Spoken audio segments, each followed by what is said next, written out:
Welcome to Coming Clean, the podcast dedicated to common sense environmental dialogue, environmental optimism, and real environmental solutions. This show is proudly powered by Ørsted.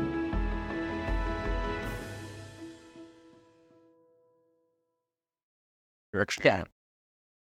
All right. We'll get started in 3, 2, 1. Welcome back to Coming Clean. Your host, Benji, Backer here. I'm sitting in person in Washington, D.C.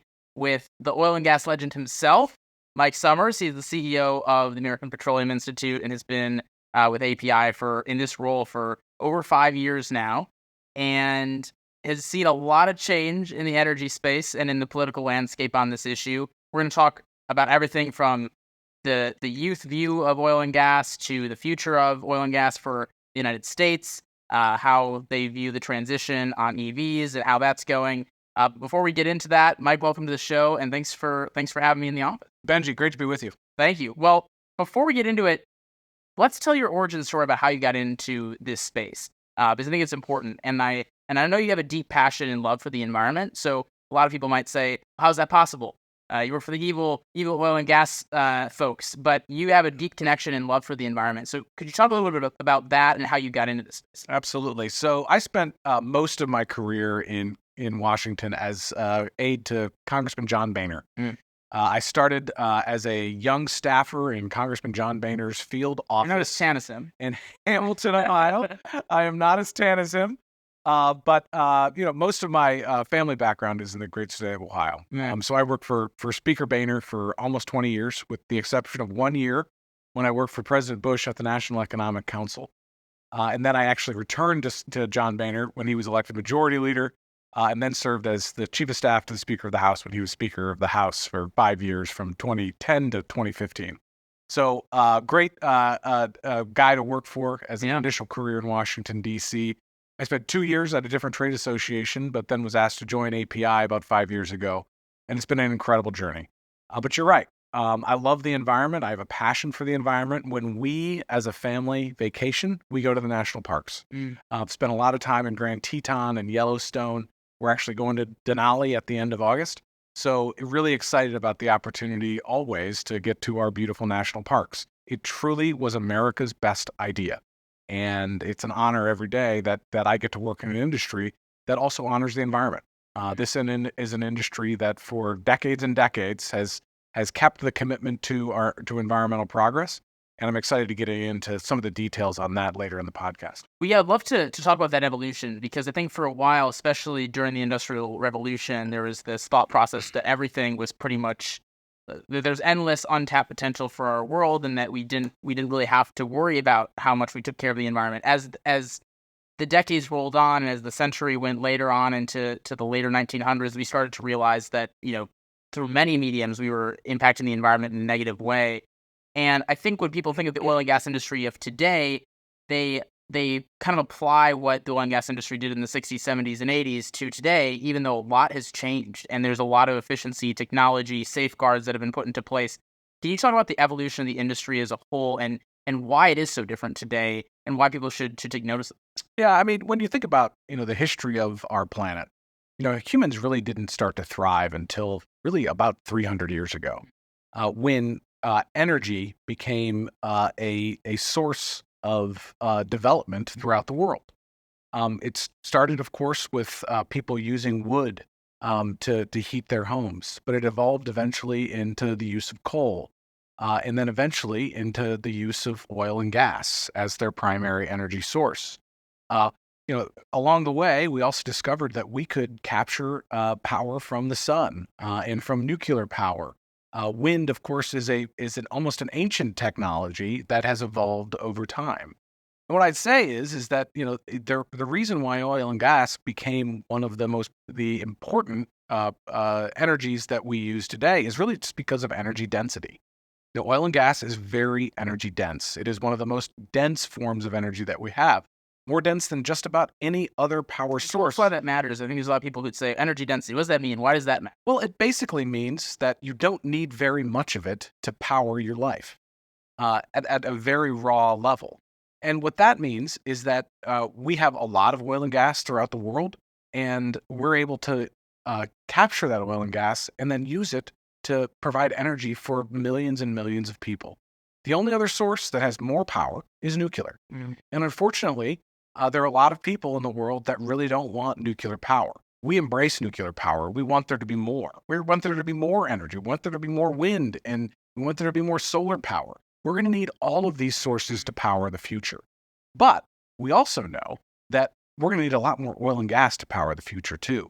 In many ways, oil and gas is a partner to renewables. You need oil and gas to provide that base load of energy that we're going to need for decades and decades to come. Especially when the sun isn't shining and the wind isn't blowing. We talked about that on a few previous episodes.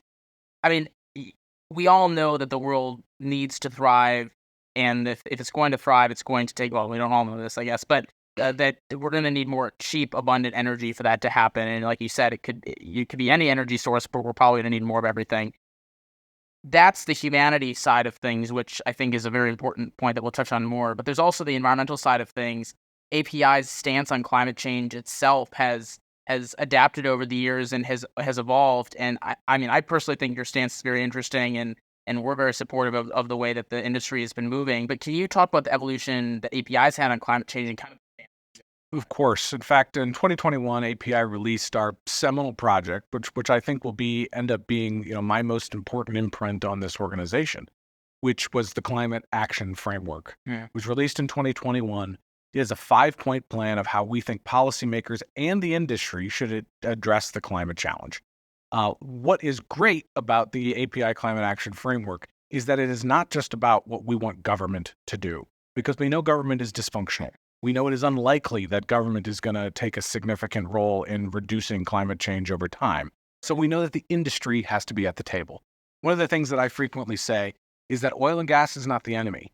Emissions are the enemy. So we need to continue to reduce emissions in our operations if we're going to address the challenge of climate change. So the Climate Action Framework, again, it's a 5-point plan. It talks about 2 of those provisions are all about what we're asking government to do, but 3 of those are actually what the industry will do, regardless of government action. So, for example, we're committed to reducing methane emissions within our operations. At API, we have a program called the Environmental Partnership. This is a program where we're actually working as an industry to reduce our own methane emissions without government action. It has been very successful over time. It grows every single year. We have more participants. You can be a participant in the Environmental Partnership without even being a member of API. This is something that we've opened up to the entire oil and gas industry in the United States. We actually just added not just our operators who produce oil and gas, but those that are moving it, the midstream part of our segment. So the midstream segment continues to grow as part of the Environmental Partnership as well. So we're also talking about improving efficiencies at American refineries. How do we reduce emissions at the refineries that turn oil into the products that we use every single day, like gasoline and diesel fuel? So this industry is committed to it regardless of what government does. And interestingly, I have 600 members here at the American Petroleum Institute. When this agenda was put forward to the API Board of Directors, it passed unanimously. Everyone knows that we have to have a stance on these issues, and we have to do everything that we can to address the climate challenge. I love that, and I love the private sector side of it, because I think for so many Americans, it doesn't matter politically where they affiliate, just this skepticism that the government's going to be able to tackle these challenges. And as you saw with COVID or any kind of larger problem, it's really hard for the government, the federal government, let alone an international government, which is a lot of times active on climate change, to try to solve something that is a global issue, but has local impacts and local communities that are going to tackle things differently. One of the I'm sure pushbacks that you've had are some of these smaller players in the space that have that skepticism from decades of being told that the only way to solve climate change is for these draconian measures that are going to come for them and their jobs. How have you worked with those skeptical communities and brought them along, or has it been difficult, easy, and what does that process look like? So let's take the premise, first of all, which is that government should always be at the forefront of these decisions. So when I was on Capitol Hill, there was a bill that came through called the Cap and Trade Bill, Waxman-Markey. This was a bill by Congressman Waxman and Congressman Markey in the House of Representatives. It was a cap and trade bill that when I worked for House Republican leadership, we were very concerned about this bill. It ultimately passed the House of Representatives, failed in the United States Senate. Here's what's important about this little anecdote. When they were trying to pass Waxman-Markey into law, they projected what emissions would be under the Waxman-Markey law. And they had certain projections of how emissions would go down if cap and trade was put into effect. So we recently looked at that old analysis, and the truth is that it is because of this industry, we've actually been able to reduce emissions significantly more than was projected under Waxman-Markey, under the cap and trade bill. Why? Because of the power of the fracking revolution in this country. When we were able to figure out new ways to get more oil and more gas out of the ground, and because we were able to get more natural gas out of the ground, we were able to replace coal as the primary source of power in this country with natural gas, which is for 50% more clean than coal. It is because of the private sector and private innovation from the oil and gas industry, not because of a mandate, that we've been able to reduce emissions more than any other country in the world. It is because of that fuel switch. That's the power of the fracking revolution. We all know that fracking gets a bad name, but it is the key reason that we've been able to improve environmental performance in the United States. In fact, 60% of that emission reduction was because of the fuel switch from natural gas, from coal to natural gas, not because of more renewables on the market. So, first of all, the premise has been completely blown away that we need the government as the way to get this done. And I'll tell you, I think that the next step change in terms of lowering emissions, again, isn't going to come from the government. It's going to come from this industry. It's going to come from the innovation and the capital that is being deployed now to reduce emissions over time. And I'm confident that this industry is going to be able to continue to improve our emissions profile as a consequence of that innovation. Give you a great example. Right now, all the big investment from API companies is really on carbon capture, utilization, and storage technologies. That was incented, not mandated, by the federal government through the Inflation Reduction Act, where they enhanced the 45Q tax credit. So we're very excited that we have an opportunity now to deploy carbon capture, utilization, and storage technology at scale in a way that's going to make a significant difference for our environment over time. I love that. And I guess, on that note, the efficiency of it in the United States and in places with higher standards could get better. But as we know, the other countries like India, China are increasing their emissions. A lot of developing countries are increasing their emissions at a smaller scale than those two, but they still are pretty substantial.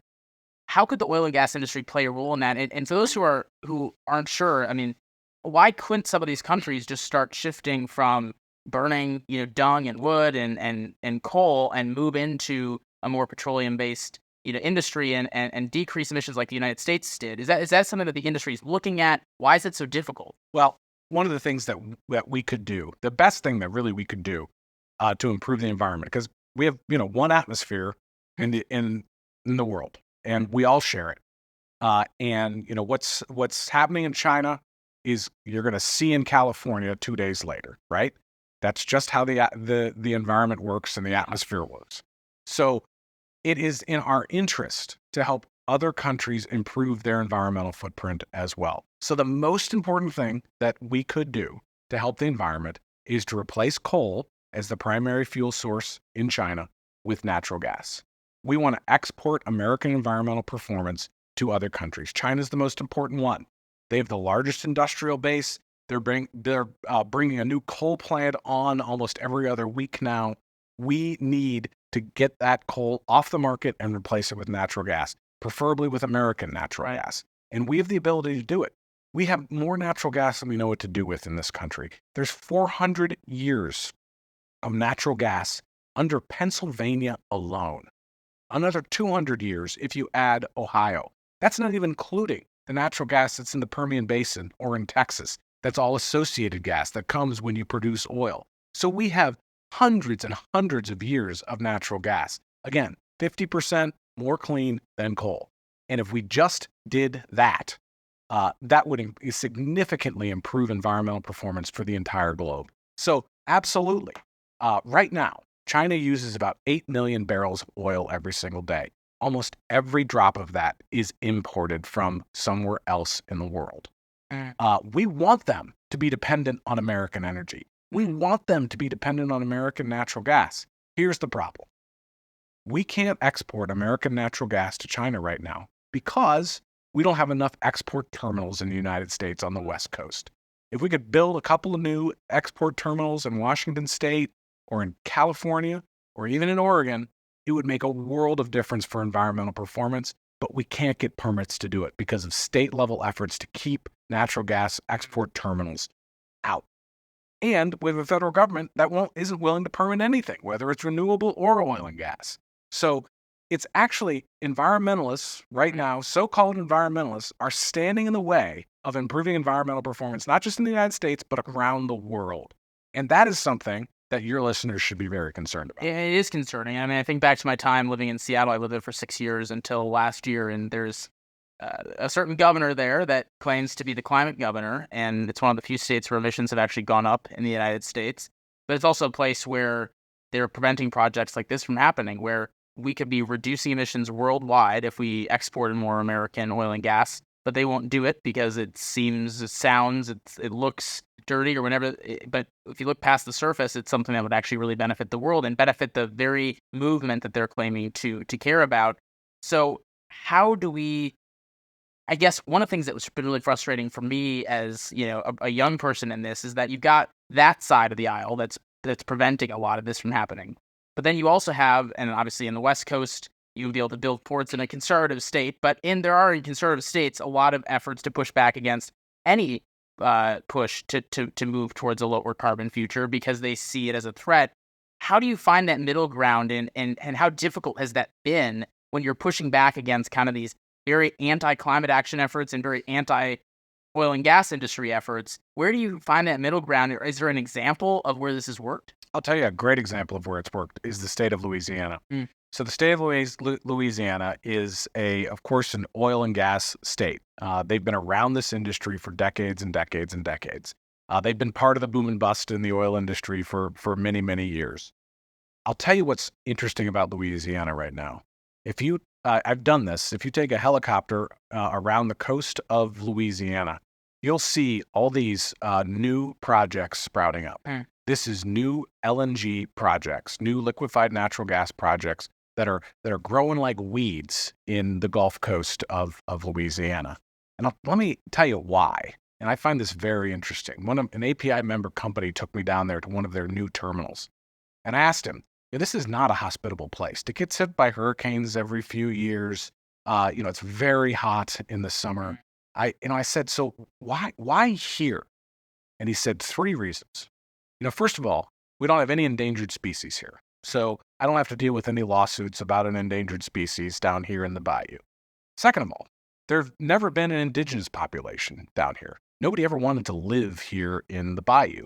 But third, and this is the most important, is that we have a government that wants us here.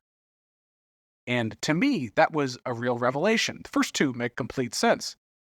And it helps that, of course, they're close to the resources. Well, but the government wants them there. They have regulators that continually say, we want more jobs. We want more of these LNG terminals here in Louisiana. And guess what? They're getting more of them.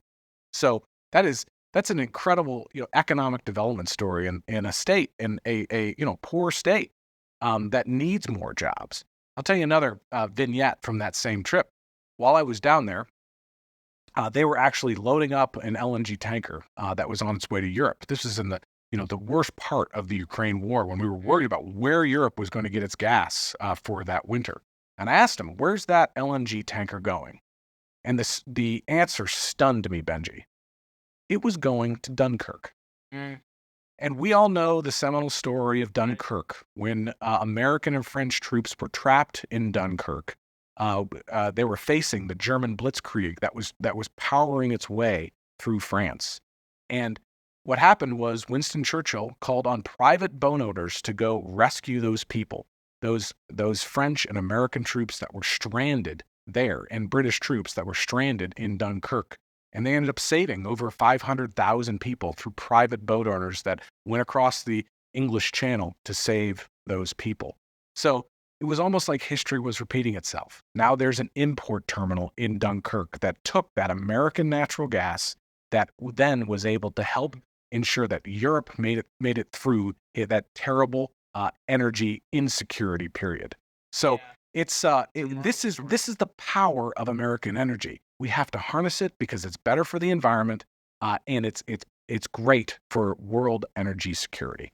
Well, and I know we're running out of time here because you've got a crazy busy week here, but one final question, and it's kind of a big one, which is that there's a lot of environmentalists who would say there's no reason why we should trust the oil and gas industry. What you're saying might be true. We might reduce emissions by 50% by switching to oil and gas, but the problem is still going to continue, and the incentives are for oil and gas to continue polluting the planet. That's what they would claim. What would your response be, and how are you actively combating that sort of mindset, even within the industry? So what I'd say is I'm going to quote Elvis Presley, who had a song that was called A Little Less Conversation and a Little More Action. What I'd say is look at our record. Look at the investments that are being made by the oil and gas industry in the United States, particularly as it comes to carbon capture and storage technology. There are incredible investments that are happening. And then I would say, look at the environmental performance that we have delivered over the course of the last decade. We are reducing emissions in this country at a faster pace than any other country in the world. And it is only because of the American oil and gas industry. We've been able to lower the price of natural gas because we've found more resource. We've been able to replace coal as the primary source of energy in this country. That is an environmental success story that didn't come from a government mandate. It didn't come from the president telling us that we had to do it. We did it through American innovation. And we need to export that American environmental progress, not just here to other states that haven't yet experienced it, but all over the world. Because that would be the best thing that we could do for the American and the world environment. Well, and I love the message because you're at the crossroads of a word that I think is missing from the environmental conversation right now: balance. You are fighting against farther right voices who think that any involvement with the word climate and the environment is a negative thing, and you're dealing with farther left voices who will say anything related to oil and gas is an evil thing. And you're finding this striking balance between the two to promote economic development and environmental protection, knowing that the industry does have an impact, but that you're going to reduce that impact, but you're also going to not take people's power and energy away from their lives, and you want them to have a brighter future. It's amazing what you've done to spearhead this within API. You've received a lot of flack. You've also received a lot of support. The support doesn't really come to mind probably as much as the flack does, and so I want to thank you for how much you've been steadfast in your commitment to the environment, to the energy sector, and to this country and this world. It's very much appreciated, and you'll go down in the history books for it. So thanks for sitting down. Benji, great to be with you. Thanks for all you're doing. And before we jump, the Coming Clean podcast is grateful to be powered by Ørsted, a wonderful company strengthening America's energy security with reliable and domestic clean energy. Through its integrated renewable energy solutions, Ørsted is creating American jobs, investing in American communities, and driving American innovation, all while preserving our country's natural habitats. A clean energy future truly connects us all, and Ørsted is helping lead the charge. To learn more, visit us.orsted.com.